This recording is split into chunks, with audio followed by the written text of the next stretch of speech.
దేవుని ఘనమైన నామమునకు స్తోత్రములు. ఈ వాగ్దానమును వింటున్న మీకందరికీ మన ప్రభువును ప్రియ రక్షకుడైన యేసుక్రీస్తు నామములో శుభములు, మా హృదయపూర్వకమైన వందనములు. ఈరోజు మీ కొరకైన దేవుని వాగ్దానము ఇర్మియా గ్రంథము 18వ అధ్యాయము 6వ వచనము. మీరు నా చేతిలో ఉన్నారు. మంచి దేవుడైన యేసయ్య ఈ మంచి వాగ్దానమును నేడు మనందరి జీవితములలో నెరవేర్చునుగాక. ఆమేన్. ఈ వాగ్దానాన్ని మనం పరిశీలిస్తే దేవుడైన యెహోవా వాక్కు హిల్కియా కుమారుడును ప్రవక్త అయినటువంటి ఇర్మియా గారికి ప్రత్యక్షమై, ఇర్మియా, నీవు లేచి కుమ్మరి ఇంటికి వెళ్ళుము, అక్కడ నా చిత్తమంతటిని నేను నీకు తెలియజేస్తాను అని దేవుడు ఇర్మియాకు సెలవివ్వగా, ఇర్మియా లేచి కుమ్మరివాని ఇంటికి వెళ్ళినప్పుడు అక్కడ ఆ కుమ్మరివాడు సారె మీద పని చేయుచు జిగటం మంటితో చేయుచున్న ఒక కొండ అతని చేతిలో నుండి విడిపోచు ఉండగా, మరలా ఆ కుమ్మరివాడు ఆ విడిపోయిన ముద్దంతటిని తీసుకుని మరలా సారె మీద పెట్టి దానిని తిప్పుచు మరలా ఒక ఆకారాన్ని చేస్తున్నాడు. ఇలా పలుమారులు ఆ కొండ తయారు చేయాలని ఆ కుమ్మరివాడు ఎంతో ప్రయత్నం చేస్తున్న ఆ మట్టి ముద్దగా మారిపోతుంది. కానీ చివరకు ఆ కుమ్మరివాడు ఆ మట్టిని ముద్దగా విడిచిపెట్టకుండా ప్రయాసపడి దానిని ఎంత జాగ్రత్తగా చేసి చివరికి ఒక కొండ, ఒక పాత్ర ఆకారం వచ్చేదాకా ఆ మట్టిని మలచుచూనే ఉన్నారు. ఇది ఏమని ఇర్మియా దేవునిని ప్రశ్నించగా, దేవుడు ఇప్పుడు సెలవిస్తున్నారు, జిగటమన్ను కుమ్మరివాని చేతిలో ఉంది కాబట్టి ఆ మంటిని ఎలాగున ఒక పాత్రగా చేయాలో ఆ కుమ్మరివానికి తెలుసు కదా. జిగటమన్ను కుమ్మరివాని చేతిలో ఉన్నట్టుగా ఇశ్రాయేలు జనాంగమా, మీరు నా చేతిలో ఉన్నారు. మీరు ఎన్ని మారులు నా చిత్తానికి వ్యతిరేకించి, ఎన్ని మారులు నాకు దూరం అయిపోయి, ఎన్ని మారులు నన్ను విసిగించుచు నాపై తిరుగుబాటు చేయుచు నాపై సనిగినా, నేను మరలా మిమ్మును కట్టుచు మిమ్మును సమకూర్చుచు నేను మరలా మిమ్మును బాగు చేయాలని ఆలోచన కలిగి ఉన్నాను. ఆ మట్టి ముద్ద విడిగా ఉన్నప్పుడు అది ఒక పాత్రగా తయారు చేయబడదు కదా. ఆ మట్టి ముద్ద ఎప్పుడైతే ఆ కుమ్మరివాని చేతిలోకి తేబడిందో అప్పుడు అది ఒక అందమైన పాత్రగా మలచబడుతుంది. అలాగే మన జీవితాలు మన చేతుల్లో, మన ఇష్ట ప్రకారం ఉన్నంత వరకు, మనుషుల చేతుల్లో ఉన్నంత వరకు మన జీవితం మనకు ఉపయోగపడదు, ఎవ్వరికీ ఉపయోగపడదు. కానీ మన జీవితం ఎప్పుడైతే ప్రభువాని చేతికి వచ్చిందో, దేవుని హస్తాలలో మన జీవితాన్ని పెడతామో అప్పుడు ఎవ్వరికీ ఉపయోగము లేని, ఎవ్వరికీ ఎన్నిక లేని, ఎవ్వరి దృష్టికి ఉపయోగము లేని మన జీవితములను ఆయన అనేక మందికి దీవెనకరంగా మారుస్తారు.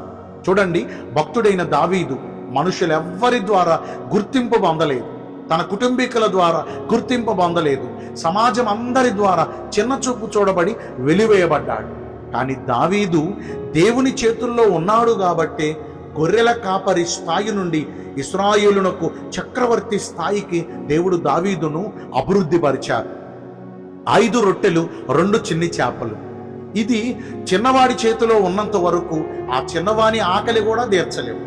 ఇక 5,000 మంది పురుషులు, అక్కడున్న స్త్రీలు, పెద్దలు, వీరందరి ఆకలి ఎలా తీర్చగలవు? అది వాని చేతిలో నుండి ఎప్పుడైతే యేసుప్రభు వారి చేతిలోకి తేబడిందో ఆయన వాటిని ఆశీర్వదించి అక్కడున్న 1,000 మంది వాటిని తృప్తిగా తినగా ఇంకా 12 గంపలు మిగిలిపోవునంత సమృద్ధిని అక్కడ దయచేశారు. ఆ 5 రొట్టెలు 2 చిన్ని చేపలు ఆయన చేతుల్లోకి వచ్చాయి కాబట్టే కదా అక్కడ అంత సమృద్ధి, అంత ఆశీర్వాదకరమైన అనుభవాలు ఎదురయ్యాయి.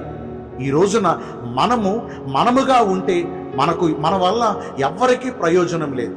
కానీ మనము దేవుని చేతుల్లోనికి వచ్చామనుకోండి, మనలను ఎలాగున మలచాలో, మనలను ఎలాగున ఘనపరచాలో, మనలను ఎలాగున అందముగా తీర్చిదిద్దాలో అవన్నీ ఆయన చిత్త ప్రకారము ఆయన నెరవేరుస్తారు.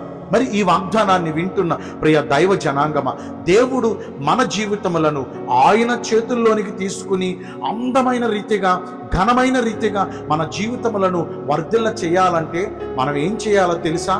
మనము చేస్తున్న ఈ చెడు పనులు, మనము చేస్తున్న దేవునికి వ్యతిరేకమైన పనులు, మనము చేస్తున్న దేవునికి ఆయాసమైన పనులు విడిచిపెట్టేయాలని. అంటే ఒక్క మాటలో చెప్పాలంటే మనలో ఉన్న పాపాన్ని విడిచిపెట్టాలి.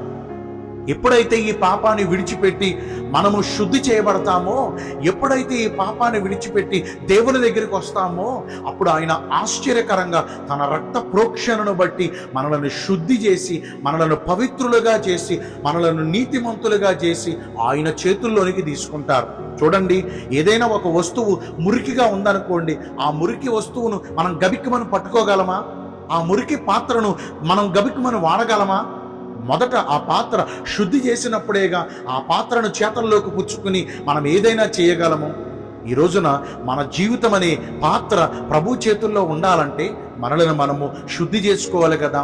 శుద్ధి చేయబడకుండా అద్భుతాలు జరుగుతాయా? గలిలయ దేశములోని కానా అనే ఊరిలో ఒక వివాహం జరిగిన విషయం మనందరికీ తెలిసిందే. అక్కడ 6 రాతి బాణలుంటే ఆ 6 రాతి బాణల్లో అంచుల మట్టుకు నీళ్లతో నింపండి అన్నాడు ప్రభు అయిన యేసయ్య. వారు ఆయన చెప్పినట్లుగా చేశారు. అక్కడ ఆశ్చర్యకరంగా నీరు ద్రాక్షారసంగా మార్చబడింది. యేసుక్రీస్తు ప్రభువు వారు మనుష్య కుమారుడిగా ఈ భూమిపైన చేసిన సూచక క్రియల్లో అది మొట్టమొదటి అద్భుత కార్యంగా నమోదు చేయబడింది. ఆయన ఆ పాత్రలను, ఆ రాతి బాణలను నీళ్లతో నింపబడక మునుపు అక్కడ ఒక అద్భుతం జరిగిందండి. అక్కడ ఒక కార్యం జరిగింది. అదేమనగా యూదుల శుద్ధీకరణ ఆచార ప్రకారము ఆ పాత్రలన్నీ శుద్ధి చేయబడ్డాయి, ఆ రాతి బాణలన్నీ శుద్ధి చేయబడ్డాయి. అంటే ఒకటి గమనించండి, అద్భుతం జరగాలంటే శుద్ధి చేయబడాలి, అద్భుతం జరగాలంటే పరిశుద్ధపరచబడాలి. ఇశ్రాయేలీయులు యోర్దాను నది దాటి అద్దరి ఉన్న వాగ్దాన భూమికి వెళ్ళాలని ఆలోచన కలిగి ఉన్నారు. ఆ రాత్రి యెహోషువతో దేవుడు సెలవిస్తున్నాడు, రేపు నేను మీ మధ్యన అద్భుతం చేస్తా, ఈ రోజున మిమ్మును మీరు పరిశుద్ధపరచుకోండి అంటున్నాడు. అంటే రేపటి దినమందు అద్భుతం జరగాలంటే ఈ రోజున మనలను మనం పరిశుద్ధపరచుకోవాలి. పరిశుద్ధత లేకుండా ఎవ్వరునూ ప్రభు కార్యాన్ని చూడలేరు. మన దేవుడు పరిశుద్ధుడు కదా, ఆయన చేతుల్లోనికి మనం రావాలంటే మనం పరిశుద్ధంగా ఉండాలి కదా. గత కాలంలో మనం చేసిన పాప దోష అతిక్రమ క్రియలు అనే మాలిన్యాన్ని క్రీస్తు రక్తములో యేసు వాక్యము ద్వారా కడిగుకుని శుద్ధి చేయబడినట్లయితే ఆయన నేడే మనలను తన చేతుల్లోనికి తీసుకుంటారు, అద్భుత కార్యాలు మన జీవితాల్లో జరిగిస్తారు. దేవుడి కొద్ది మాటలు మనందరి వినికిడిలో నెరవేర్చునుగాక. ఆమేన్. మీ అందరి కొరకు వచ్చిన ప్రార్థన చేస్తానండి. పరిశుద్ధుడా, ప్రేమ కలిగిన యేసురాజా, నీ కృప కలిగిన ఘనమైన నామమును బట్టి నిండు మనసుతో కోట్ల కొలదిగా నీకు మా కృతజ్ఞతా స్తుతులు, స్తోత్రములు, వందనాలు చెల్లిస్తున్నాం. మేము నీ చేతుల్లోనికి రావాలంటే, మా జీవితాలలో అద్భుత కార్యాలు మీరు జరిగించాలంటే మేము ఎలాగనో నడుచుకోవాలో మీరు మాతో బోధించారు. నీ చిత్త ప్రకారము జీవించి ఈ వాగ్దాన ఫలమును పొందుకునే కృపను నేడు మాకందరికీ దయచేయండి. ఈ రోజున ఎందరైతే పుట్టిన రోజులను, వివాహ దినములను, ఇతరమైన శుభకార్యములను జరిగించుకుంటున్నారో వారందరికీ మెండైన దీవెనలు కుమ్మరించమని, మీ రాకడ కొరకు మమ్మను సిద్ధపరచమని యేసుక్రీస్తు ప్రశస్త నామమున ప్రార్థించి వేడుకొనుచున్నాను మా ప్రియ పరలోకపు తండ్రి. Amen. May God bless you all. Thank you.